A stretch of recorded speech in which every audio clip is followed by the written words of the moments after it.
कलौ नास्तेव नास्तेव नास्तेव गतिरन्यथा।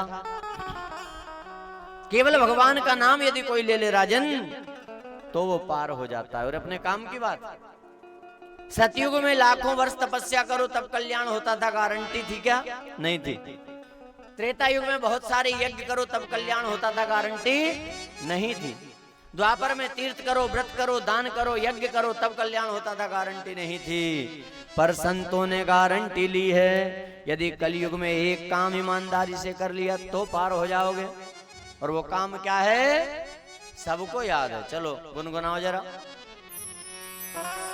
कलयुग केवल नाम आधारा, कलयुग केवल नाम आधारा, कलयुग केवल नाम आधारा, कलयुग केवल नाम आधारा।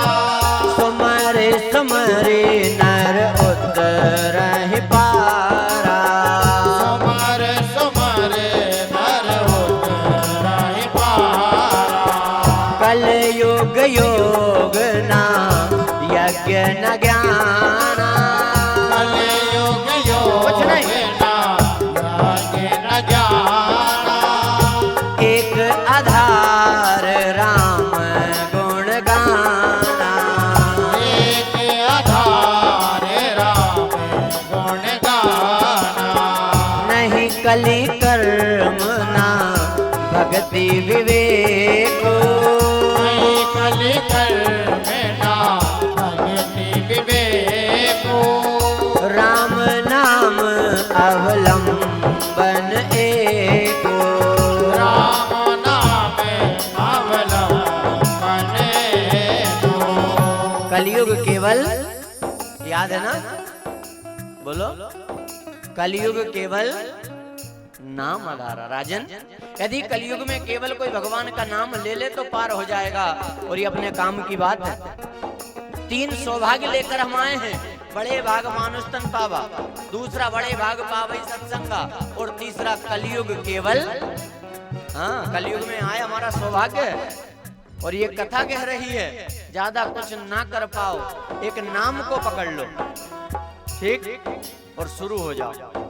ये भी नहीं कहा कि बैठ के लो, हाँ, श्वास श्वास पे नाम जब, वृथा श्वास मत खोए, ना जाने श्वास का फिर आना होए ना हो। एक श्वास भी व्यर्थ नहीं जानी चाहिए, हर श्वास पर भगवान का नाम। पर ये बात कहो तो लोग कहते समय नहीं है, फुर्सत नहीं है।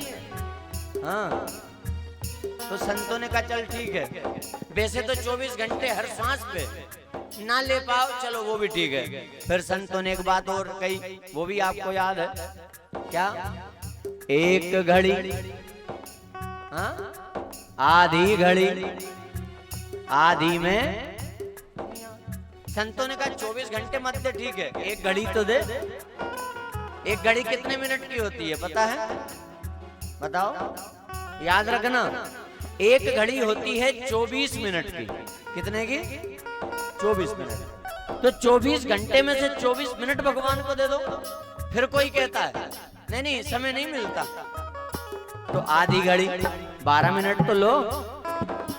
इसके बाद भी कई कहते हैं क्या कि यहाँ मरने की फुर्सत नहीं, तो मैं कथा की पढ़ी, भजन की पढ़ी। तो संतन का चल ठीक है, आधी में बुनियाद 6 मिनट तो दे दे। और इतना व्यस्त कोई नहीं है जो 5-10 मिनट भगवान को ना दे पाए।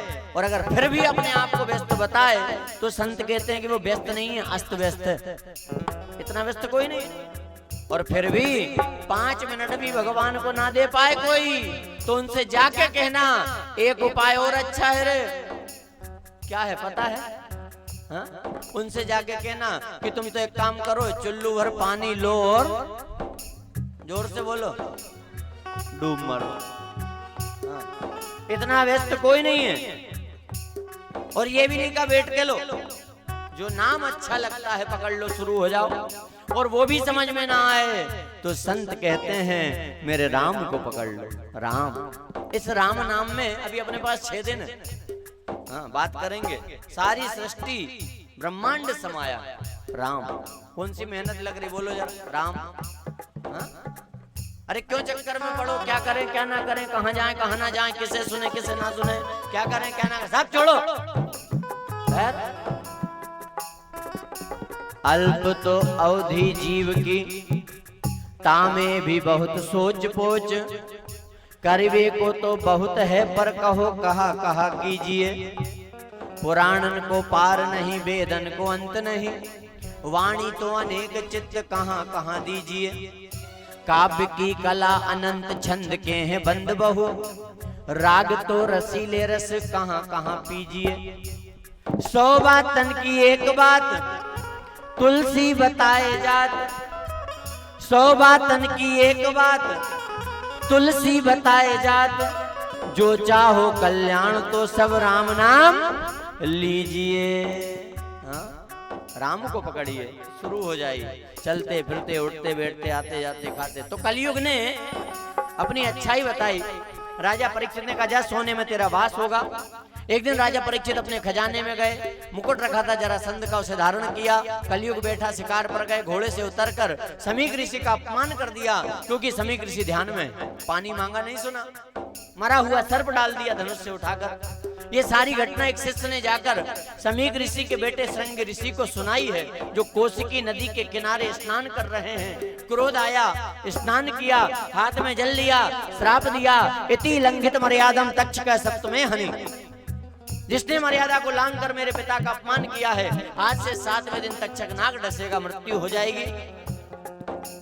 समीक ऋषि को पता लगा। समीक ऋषि ने गौरमुख नामक शिष्य को भेजा कि जाकर राजा परीक्षित को सावधान कर दो, श्राप मिल गया। राजा परीक्षित जैसे ही मुकुट उतारा रोने लगे। गौरमुख ने आकर कहा 7 दिन का समय है, राजन कल्याण का साधन कर लो। राजा परीक्षित तुरंत जन्मेजय आदि को राज्य सौंपा। गंगा के किनारे आमरण अनशन लेकर बैठ गए कि ऐसा कोई संत महात्मा जो मुझे मोक्ष दिला दे, आकर आसन पर बैठ जाए।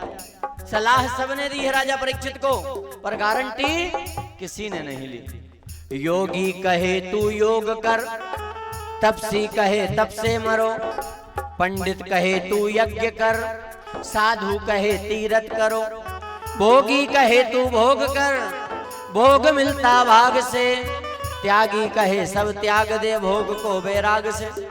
राजा परीक्षित ने कहा जो कहोगे वो करूंगा, पर गारंटी लो। गारंटी किसी ने नहीं ली है।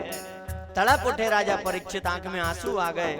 ऐसा कोई सच्चा संत महात्मा नहीं है जो मुझे मोक्ष दिलाए, कैसा कोई सदगुरु नहीं मिलेगा। तड़प रहे हैं, आंख में आंसू है, और तड़प सच्ची थी तो सुखदेव जी मिले हैं। वो तड़प सुखदेव जी तक पहुंची है, क्यों? क्योंकि सच्ची तड़प, कल्याण का भाव, आंख में आंसू। और राजा परीक्षित के मन में केवल एक ही बात गूंज रही है, क्या? मेरा तार हरि से जोड़े ऐसा कोई संत